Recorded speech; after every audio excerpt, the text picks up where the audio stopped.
और इस बुलेटिन में बात उस लड़की की जिसे 5 दरिंदों ने शर्मसार किया। मुंबई की सुनसान शक्ति मिल में 5 लोगों ने इस लड़की की उसके दोस्त के सामने आबरू तार तार कर दी।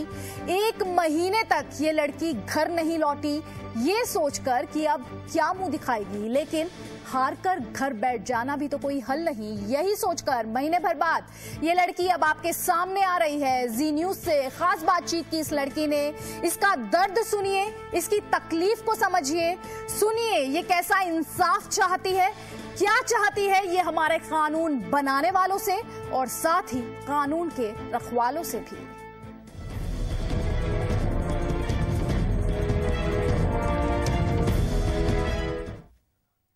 तो बात उस लड़की की करेंगे जो गैंग रेप की शिकार हुई, जो आज जी न्यूज पर आपको, हमें, हमारे सिस्टम को और हमारे कानून बनाने वालों को भी और कानून के रखवालों से भी कुछ कहने के लिए आई है।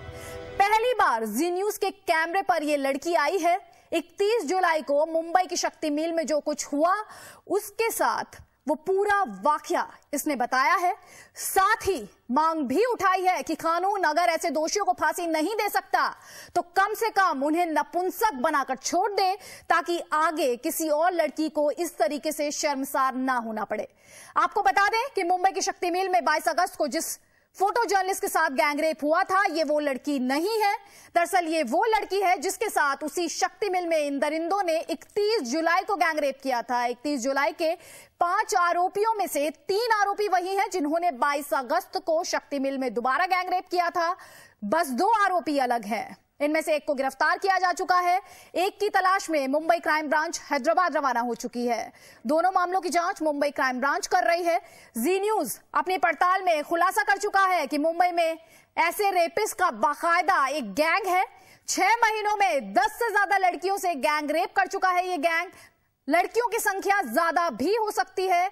चलिए आपको सुनाते हैं 31 जुलाई का पूरा सच, उसी लड़की की जुबानी जिसे शक्ति मिल में 5 दरिंदों ने अपनी हवस का शिकार बनाया। मुंबई में जी न्यूज संवाददाता अश्विन पांडे ने इस लड़की से बातचीत की। आप भी सुनिए इसकी आवाज में कितना दर्द है।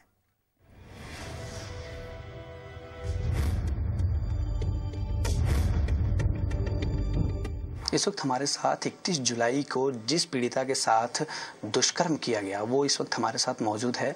उनसे बातचीत करेंगे, आखिरकार उन दरिंदों ने किस तरह से इस घटना को अंजाम दिया, कैसे पहुंची थी ये पीड़िता वहां पर, उसके बारे में जानकारी लेंगे। आपसे ये जानना चाहेंगे, आप वहां पर कैसे पहुंची 31 जुलाई की शक्ति मिल के पास? 31 जुलाई के दिन मैं वहाँ पे अपने फ्रेंड के साथ पहुंची थी, जबकि वहाँ पे कभी गई नहीं थी, बस पहली बार गई थी। तो वहाँ पे जाते ही हमारे साथ हमला हुआ। 2 लड़के पहले आए, उन्होंने पहले हमें मारा, पीटा, मेरे फ्रेंड को मेरे दुपट्टे से बांधा। उसके बाद मुझे घसीटते हुए अंदर लेके गए और मुझसे गलत किया। और उसके बाद 2 जने फिर मुझ पर मारकर उन्होंने भी गलत किया। उसके बाद एक आए, इस तरह से 5 जन लड़के लोग ने मुझसे गलत किया। और उसके बाद वो वहां से भाग गए और जिसे बांधा था उसे भी बहुत मारा। और उस हालत में मैं इतनी डर गई कि ना घर पे बता सकी, ना पुलिस पे जा सकी, बस वहां से चली गई। बहुत तकलीफ हुई और मैं चाहती हूँ मुझ जैसी और जो लड़की जिसके साथ हुआ है उन्हें भी इंसाफ मिले और उन लड़के लोग को बहुत कड़ी से कड़ी सजा मिले, जैसे कि हम जैसी लड़की लोग कभी इतनी तकलीफ में या इतनी इसमें नहीं आ पाए। इस सब चीज को रोक देना चाहिए और उन 5 जनों को बहुत बड़ी सजा मिलनी चाहिए। मैं आपसे जानना चाहता हूँ कि आप उस को क्या वक्त हो रहा था जब आप वहाँ पहुंचे थे? तो उस समय शाम के कुछ 7:30 पौने 8 बज गए होंगे जिस वक्त हमारे साथ ऐसा हुआ था। सबसे पहले उन्होंने मतलब आपको रास्ता बताया यहाँ से जाने के लिए कि आप वहाँ से जाते थे इस तरह का? नहीं, हमें रास्ता बताया गया था। आप कहाँ से आ रहे थे उस वक्त? जब हम मंदिर से आ रहे थे, महालक्ष्मी मंदिर। हाँ, कौन से मंदिर गए? हम महालक्ष्मी मंदिर से आ रहे थे, तो रास्ते ही में चलकर मेरे पैर में चोट थी तो दर्द होने लगा था। तो हमने हेल्प पूछी कि यहाँ पे कोई शॉर्टकट रास्ता है क्या। तो 2 लेडीज थी, जेंट्स थे, उन्होंने बताया कि यहाँ से जाओगे तो सामने रेलवे ही है। तो बस उनके पीछे पीछे गए।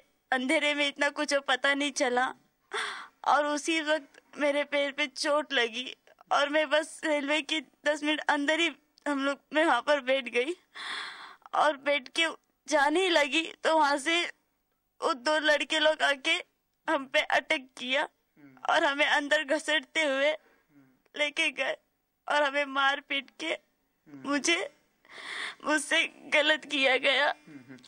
ये आपसे आपका सामान वगैरह भी वो लोग ने छीना था? हाँ। और कुछ आपके पर्स वगैरह भी छीन लिया था वो लोग ने?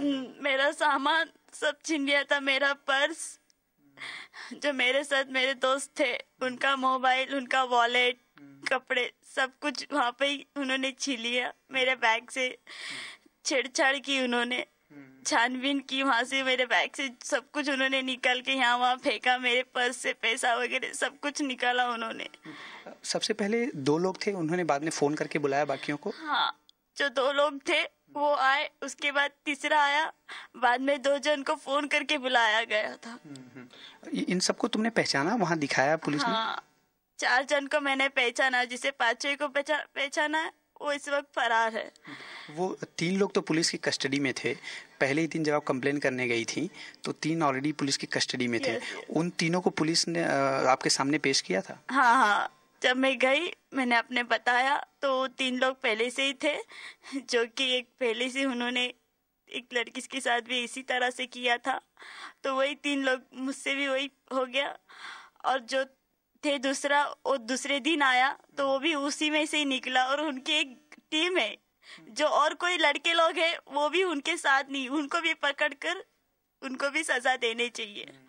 ये जो आदि है, आदि गैंग है, आदि नहीं है और आदि मिली हुई, तो इनकी पूरी गैंग को मिलकर इनको सबसे बड़ी सजा देनी चाहिए।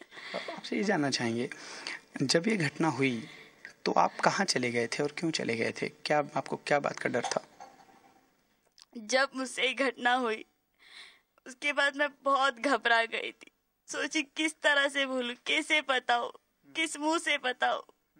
बहुत सहम गई थी। उस वक्त मैं अपने खुद के हालत की कंडीशन में नहीं थी, जैसे कि मैं किसी को अपना दर्द बता सकूं, किसी कंडीशन में नहीं थी। तो उस वक्त मैं तो जान देने जा रही थी। जो मेरे साथ मेरा दोस्त था उसने मुझे कोऑपरेट किया। उसने बोला जान वगैरह देने की कोई जरूरत नहीं है। उसके साथ उसके दोस्त के गांव में गई। कहाँ पे? छत्तीसगढ़। वहां पे मैं गई, फिर वहां से 1 महीने बाद लौटी तो मम्मी को फोन किया। उन्होंने बोला मम्मी को फोन करो। मम्मी को फोन किया, मम्मी को बताया तो मम्मी ने मेरी मिसिंग केस दर्ज किया था। तो उसी पर मैंने अपनी जो मुझसे घटित हुआ वो मैंने सब बताया। फोन पे ही? नहीं, मम्मी को फोन किया, तभी उसने घर पे बुलाया। घर पर आके जो मुझसे घटित हुआ वो मम्मी को बताया। तो उसकी मम्मी ने कहा कि तेरी मिसिंग केस है, अपन पुलिस को जाके सब बताएंगे और उनको कड़ी से कड़ी सजा दिलवाएंगे। तो मैं चाहती हूँ कि मेरा दर्द सुने और मुझे गवर्नमेंट, सरकार मुझे इंसाफ दिलाए, जैसे कि मुझ तरह से लड़की कोई और पीड़ित ना हो इस दर्द से। ये आपसे जानना चाहेंगे, आप वापस कब आए बेटा? कहाँ से? आप छत्तीसगढ़ से वापस कब आए? 30 तारीख को आए। 30 अगस्त को? हाँ। इसके बाद आपने मम्मी को जब अपने बारे में जो भी घटना थी बताया, फिर मम्मी ने आपको भांडू पुलिस स्टेशन लेकर गए। हाँ। भांडू पुलिस स्टेशन में जाने के बाद उन्होंने क्या पूछा, क्या कुछ बोला, फिर कैसे आपको उन्होंने एनएम जोशी पुलिस स्टेशन भेजा? जब मैं भांडू पुलिस स्टेशन गई तो वहाँ पे मुझे बोले तू किस तरह से गई, कैसे घूम गई। वहाँ पे मेरी भी पूछताछ की। वहाँ पे मैंने बताया मैं कैसी गई, किस तरह से गई, क्या हुआ मेरे साथ और मैं क्यों नहीं घर पे गई थी। तो उसके बाद उन्होंने वहाँ से मुझे कहा कि ये जो घटना है वो घटना महालक्ष्मी NI पुलिस स्टेशन के पास जाएगी। नहीं, मेरा सवाल ये है कि जब आप गुमशुदगी का मामला था, पुलिस ने आपको गुमशुदगी का जो है रिपोर्ट की भाई आप आ जाओ, क्लोज कर देते हैं, इस रिपोर्ट के लिए बुलाया होगा। फिर आपने जब ये बारे में बताई तो फिर पुलिस का क्या रिएक्शन था, उन्होंने फिर क्या किया? उन्होंने तब उस वक्त कहा कि ये केस हम महालक्ष्मी पुलिस वाले को देंगे। अच्छा, मिसिंग क्लोज कर दिया, मिसिंग रिपोर्ट आपकी क्लोज कर दी और फिर आपको इस केस के लिए NM जोशी पुलिस स्टेशन में। तो मेरी मिसिंग रिपोर्ट वहाँ पे ही क्लोज हो गई, बंद हो गई और फिर उसके बाद ये रिपोर्ट चालू हो गई मेरी केस की। फिर आप वहाँ गए, वहाँ पे सारा स्टेटमेंट रिकॉर्ड हुआ? हाँ, वहाँ पे गई, वहाँ पे मेरा स्टेटमेंट रिकॉर्ड हो गया। जहाँ पे गई वो जगह दिखाया, उसके बाद उन्होंने मुझे उनका स्केच दिखाया, स्केच पे मैंने पहचाना। फिर बाद में पुलिस स्टेशन गई तो उन्होंने मुझे सामने से दिखाया तो भी मैंने उन्हें पहचाना। बेटा वो 3 जो हैं, 3 को आपने स्केच में पहचाना था? हाँ, उन 3 को मैंने पहली बार स्केच में पहचाना। उसके बाद स्केच में पहचाने के बाद पुलिस लोग ने मुझे पुलिस स्टेशन लेके गए और उसके बाद उन्होंने मुझे जेल में दिखाया। जेल में कहाँ पे? वही पुलिस महालक्ष्मी पुलिस स्टेशन में ही दिखाया था। अच्छा, NM जोशी पुलिस स्टेशन जहाँ आपने स्टेटमेंट दिया था उसके पीछे उनको? हाँ, उनके पीछे ही थे वो, उनमें दिखाया था। 2 तारीख की शाम को ही? हाँ, आप रात में गए थे दर्ज करने? हाँ, शाम सुबह 4:30 बजे के इसमें दिखाया गया मुझे। सुबह 4:30 बजे की आप मामला दर्ज करने कब गए थे? 2 बजे मामला दर्ज करने गए थे 2 तारीख को? हाँ, 2 तारीख को शाम को 5 बजे, सुबह 5 बजे मामला दर्ज किया गया था। सुबह 5 बजे कि शाम को 5 बजे? सुबह 5 बजे। अच्छा, सुबह आप पहुंच गए थे? हाँ, सुबह पहुंच गए थे। मुंबई भांडुप पुलिस स्टेशन वाले ने लेके गए थे। अच्छा, उनके साथ गए थे। सुबह उन्होंने फिर हमारी केस दर्ज की, जहाँ पे मुझसे घटित हुआ वो सब चेक किया वहाँ पर। उसके बाद उन्होंने मुझे स्केच पर दिखाया, स्केच पे मैंने पहचाना, उसके बाद मुझे सामने से दिखाया गया।